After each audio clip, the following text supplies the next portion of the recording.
Доброго времени суток, это подкаст телеканала Якутия-24 «Пришел и говорю».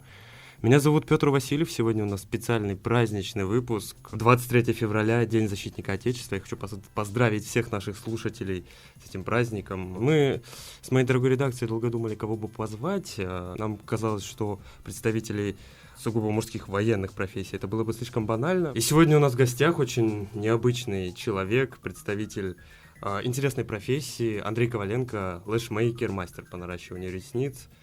Андрей, добрый день, с праздником. Доброе утро. Я готовился, когда к нашему с вами интервью, я сегодня посмотрел очень много статей о том, как мужчины приходят вот в эту вот бьюти-сферу. То есть, сугубо говоря, ростовский байкер стал мастером по перманентному макияжу. Фрезеровщик-слесарь стал мастером, как это смешно бы не звучало, по наращиванию ногтей, маникюрным мастером. Что вас привело в профессию? На самом деле все получилось весьма спонтанно, каких-то особых желаний работать в бьюти-сфере не было. То есть изначально мои профессии даже рядом не были связаны с этой. До этого я работал в Сбербанке и был инкассатором. Очередной раз съездив в отпуск и выйдя опять на работу в инкассацию, я понял, что было бы здорово очередной раз сменить вид деятельности, сменить сферу в целом кардинально. Потому что до этого я занимался, опять же, строительными работами до самой инкассации. Стало скучно, ушел в Сбербанк.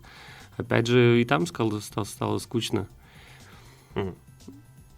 Посидели с супругой, подумали, чем бы можно было еще заниматься. По итогу пришли в бьюти-сферу. То есть это посмотрели, разобрали виды деятельности, хотя изначально мы искали даже супруги, чем бы позаниматься. То есть у меня есть 2 детей, супруга хотела тоже бы чем-то позаниматься, и посмотрели, что заняться ресницами было бы интересно. Именно интересно, не то чтобы прям хотелось этим заниматься, а как вариант попробовать какую-то сферу, в которой можно было бы заниматься. То есть это такой семейный конгломерат, да, семейный бизнес? Ну, сейчас уже да.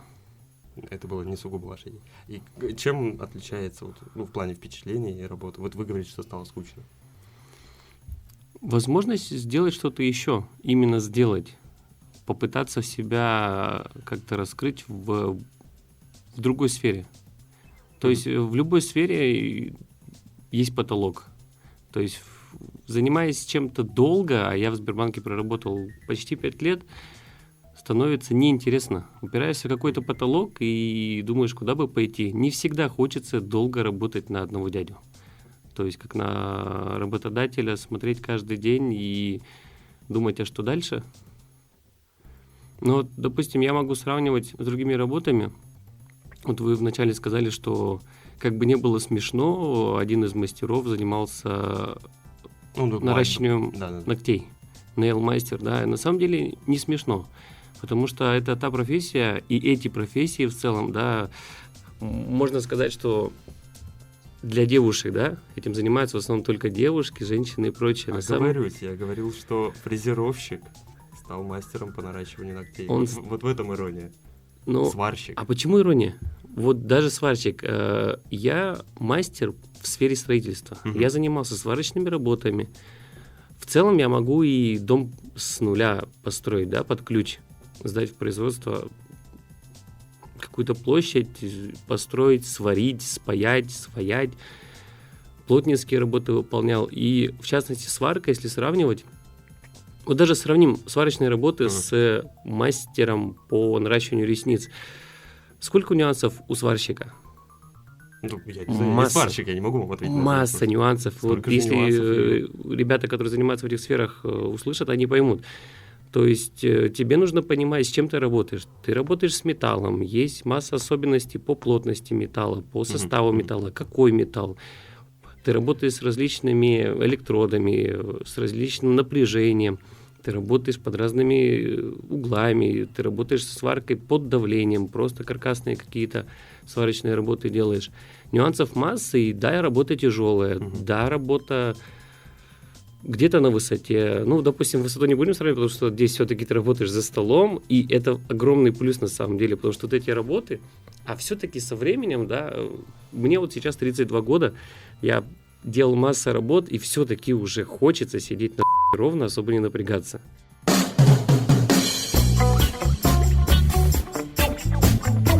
В тех же сварочных работах ты постоянно в зюзю скрученный где-то под какой-то конструкцией. Это работа тяжелая, повторюсь, монотонная и скрупулезная. И мастер по наращиванию маникюра. К чему и веду? Тяжелая и монотонная. К чему и веду, что то же самое мастера в бьюти-сфере, они не шлангуют, то есть они реально работают. Те же мастера по нейл-наращиванию, они реально сидят и все это нюхают. Почему я, допустим, не стал бы заниматься именно маникюром? Потому что пыль, запах тех же растворов, лаки, краски, это все для меня проблема. То же самое в сравнении с какими-то светлыми работами, я не особо люблю вот эти резкие запахи. В общем, вы уже упомянули, как родные и близкие отнеслись, это, повторюсь. Ну, отнеслись на самом деле родные и близкие, ближайшие с пониманием. То есть, да ладно, ты хочешь этим заниматься? Я такой, я уже этим занимаюсь по факту, и делаю, и работаю. Некоторые, может, знакомые, типа, да ну, вот так же, какие-то реснички, угораешь, шутишь. А спустя уже месяцы такие, когда они ко мне приходят, даже не зная, что я этим занимался, типа, ты это делаешь? Ты реально это делаешь? Я такой, да, я это делаю. И приходят, и если девчонки уже приходят ко мне, по факту я им это делаю, а ребята просто удивляются, типа, мы слышали, что кто-то делает, потом, это ты был? Я такой, да, это я был. Но на самом деле было смешно. А как клиентки реагируют, которые к вам приходят? Или они изначально знают, что они идут к мужчине? 90% приходили, которые не знали, что будет выполнять мастер-мужчина. То есть большинство клиентов изначально запись ведется дистанционно, все это через мессенджеры, Инстаграм, WhatsApp, Telegram. Они по факту приходят и тоже удивлены, но удивлены приятно. То есть вы реально будете делать, вы будете делать. Не типа, может, ваша супруга, да? может, еще кто-то. Нет, буду делать я, и все, и работаю. А боятся все они на самом деле, приходя к новому мастеру. К мужчине они больше удивляются, нежели боятся. А по факту выполненной работы там уже очередная запись, и все. Ага. Приходят еще раз. Что самое трудное при переходе было из сферы банка, инкассатора, да, вы сказали, что вы были инкассатором, в сферу бьюти-индустрии? Я так понимаю, вы переучивались, да? Вы проходили обучение? Даже не сказать, что было какое-то переобучение или была какая-то прям огромная трудность. Как и в любой работе, нужно понимание того, с чем ты работаешь, хочешь ты или нет, и в первую очередь набить руку. То есть, да, я обучался, я получил сертификат об обучении, но в любой профессии, даже получая сертификат, тебе нужно именно работать. То есть ты начал работать день, два, три, месяц, два, три, и ты просто набиваешь руку. Многие мастера даже в этой сфере бросают, потому что это непростая работа. Если также так сказать, что такое ресничка? Это очень маленький волосок. И работать с ресничками проблема Вот самая большая сложность банально привыкнуть работать с мелочной какой-то работой. Деталями, да? Ну, даже не мелочной работой, да, с деталями. То есть это та же ювелирная работа. И в нашей профессии, работая с очень мелкими приборами, даже острыми приборами, мы работаем с весьма острыми пинцетами на человеке, и эти пинцеты находятся, ну, не пугать, да, скажу, близко возле глаз. То есть это смесь хирургии с ювелиркой. Там еще химикаты вот эти все. Ну, нет, химикатами не будем пугать, потому что, да, могут сказать, там пары, клей, испарение, ужас. Пары, испарения есть. Но у клиента глаза закрыты, никуда ничего не попадает. Если мастер все грамотно делает, то все ок. Сравнивать даже можно со сваркой, да. Сварочный шов ведется очень красиво, скрупулезно, расхождение миллиметр туда-сюда. Тут то же самое. То есть вот даже не будем сравнивать переход со Сбера в инкассацию, с инкассации Сбера в LH-индустрию. Ближе даже будет тупо сварочные работы. Сварочные работы ближе реально к наращиванию. Потому что пока ты ведешь шов, пока ты мансишь, грубо говоря, этим электродом, у тебя расхождение миллиметры. Тут то же самое. Мандраж в руках со временем пропадает, а поначалу мандраж есть, потому что все-таки это живой человек. И все, ты начинаешь работать. Приваривать реснички, так сказать. Ну, приклеивать, хорошо, не будем дискредитировать вашу работу. Ставить ресничку туда, где она должна быть. Да. А с точки зрения психологии, с точки зрения клиентов, с этим нет проблем? По большей части нет. Изначально клиенты удивляются, боятся, радуются, работаем. Это работа. Тут какого-то страха, недопонимания, проблем изначально нет вообще. То есть если клиент и мастер находят с клиентом какой-то общий язык, проблем ноль. Вообще никаких. Хорошо. Работа есть работа.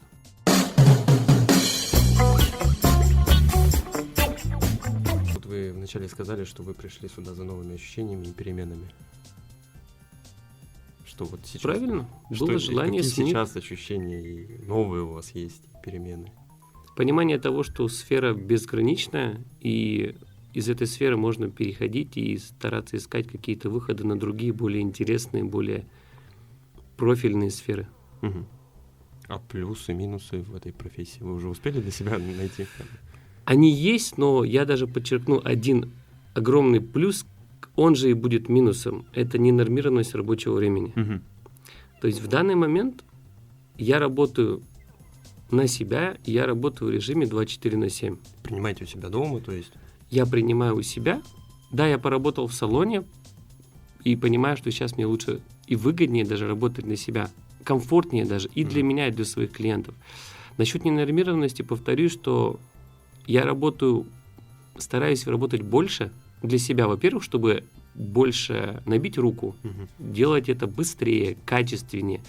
То есть я семимильными шагами пытаюсь прям ворваться в эту профессию и не отпускать момент. Ненормированность, она чем хороша для меня? Я могу выбрать время как для отдыха, так и для работы. То есть я работаю и днем, и вечером, в ночное время также принимаю. Конечно, это не проблема. В смысле, кто-то приходит клеить ресницы, клеить Не ресницы кто-то ночью? приходит. Но вот смотрите, допустим, у ваших знакомых, да, на завтра бегло корпоратив. А, то есть они наперед. У вас фотосеты, да, Ага. вы едете в отпуск, вы не успели к своему любимому мастеру, она Ага. заболела, не было записи, вы, сорян, проворонили по каким-то причинам, а делать-то надо. И люди записываются экстренно ко мне теперь. То есть помимо ненормированного рабочего дня еще какие-то трудности? Нету. Первые трудности были именно разобраться в Профессии. профессии. Нюанс. Это даже не трудности, это... Не могу сказать, что это. Это просто рабочий момент. То есть в любой профессии нужно разобраться. В начинаниях. То есть нужно знать азы, а потом ты набиваешь руку. Все. Дальше трудностей нет. А выгорания не боитесь? Ну вот вы работаете 24/7, там ночью. Ну, я же не прям машина, чтобы без отдыха, без сна. Я сам планирую свое время. Когда мне удобно, я беру клиентов и работаю с ними. Мгм. Вы говорили, что вы работали в салоне, а есть разница? Вот. За коллегами следите? Начнем с этого. Ну, за коллегами, Честно, лэшмейкерами. времени нет. Я пытаюсь общаться с топовыми мастерами, мне интересно, как они работают, что они делают, но больше акцент времени уходит на себя. Насчет выгорания, повторюсь, это такая область, в которой можно развиваться еще долго, до того, как я потеряю к ней интерес. Мгм. И это даже будет не потеря интереса, а, скорее всего, развитие и рост. Почему спрашиваю, следите ли за коллегами? Я хочу вот у вас, как у профессионала, узнать, есть ли разница между тем, как делает женщина в этой профессии и мужчина. Абсолютно никакой разницы. Ну, просто с точки зрения... Две руки, понимание того, как делать, ничем не отличается. Психология здесь не работает. Абсолютно. Единственное, есть небольшой нюанс, что девушкам приятней, даже комфортнее, Спокойнее. нежели приятнее работать с девушками. Потому что, мужик это мужик. Некоторые побоятся просто прийти. Ага. Потому что, мужик Предрассудки, делает. да. Какие-то предрассудки. Наш менталитет такой, что, да банально, даже мужики могут не отпустить свою суженую другому мужику. Но это уже банально. Ревность, какие-то предрассудки, там. Понятно, все у людей в головах. как Все у обычно. людей в головах. Свою студию не собираетесь открывать? Это же будет, вот на мой взгляд, это будет бум. Я гуглил, я сидел в интернете около часов 4, наверное, в попытках найти еще одного лэшмейкера. Мужчину.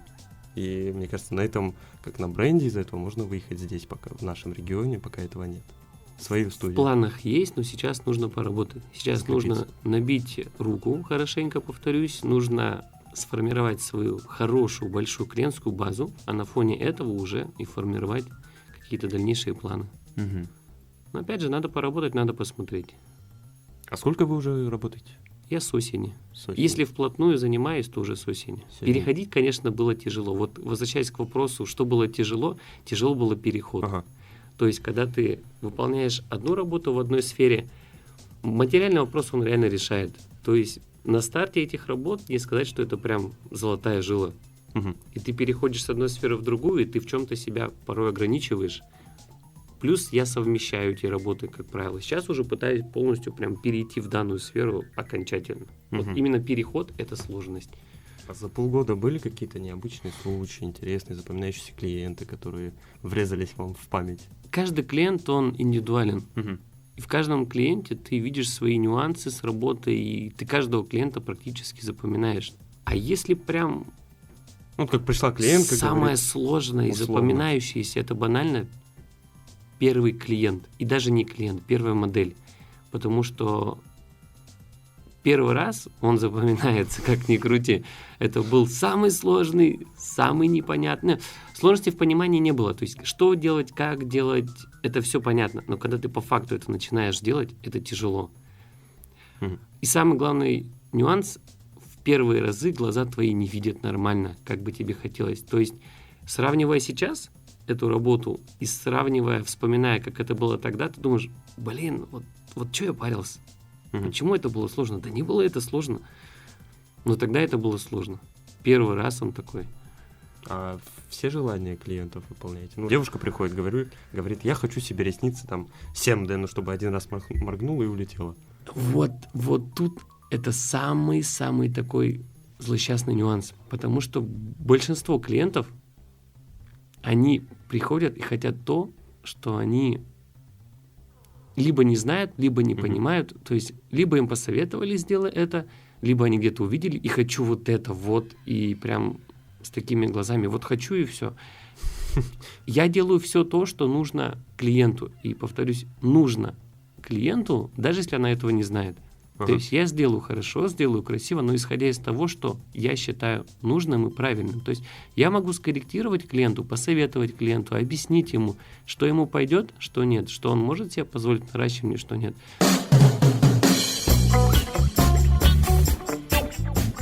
Спрашивать вас здесь, сколько вы зарабатываете, я думаю, будет некорректно. Лошмейкеры зарабатывают в основном от желания работать.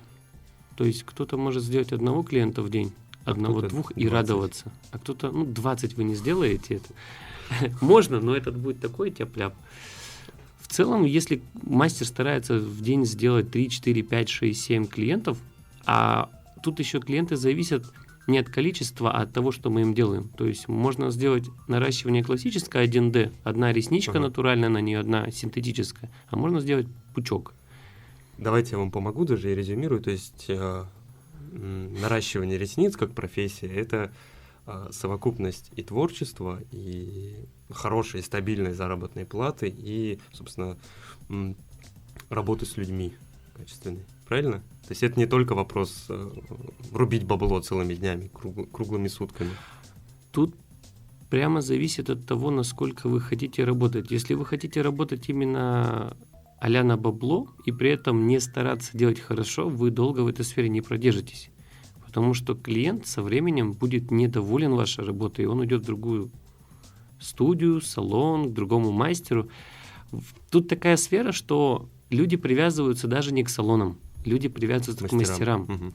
И здесь огромная проблема: если мастер ваш прикатанный, любимый уезжает, то клиент просто в ужасе. Он пытается найти нового, и некоторые ходят годами и ищут, не могут найти. Мгм. И если мастер делает хорошо, к нему клиент возвращается раз за разом.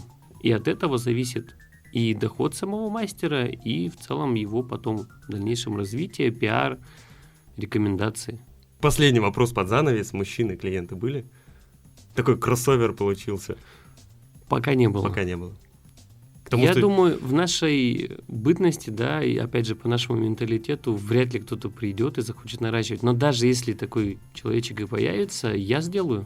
Почему маникюр начинают делать, косметолог уходит? Это круто, что люди уходят вот от этих границ и рамок. И... Ну, маникюр я еще не видел, чтобы здесь кто-то прям делал. Ну, может, делают. Я вам могу отправить номер. Хорошо. Работа есть работа. Придет человечек, выполним.